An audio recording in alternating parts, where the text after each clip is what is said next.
सांगलीचे अपक्ष खासदार विशाल पाटील यांना भाजप सोबत येण्याची ऑफर मंत्री चंद्रकांत पाटील यांनी दिली आहे। राजकारणामध्ये नेहमी वर्तमानावरच चालावं लागतं आणि ते जर सत्ताधाऱ्यांसोबत आले तर जिल्ह्याच्या विकासालाही हातभार लागेल असं चंद्रकांत पाटील यांनी सांगितलं।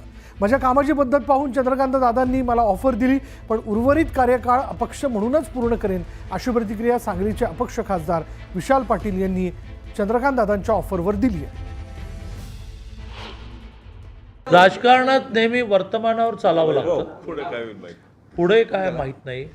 वर्तमानामध्ये त्यांच्या हाताशी अजूनही 4 वर्ष 2 महिने आहेत। मे महिन्यात त्यांचं वर्ष पूर्ण व्हायचं, त्यामुळे 2 महिने आहेत।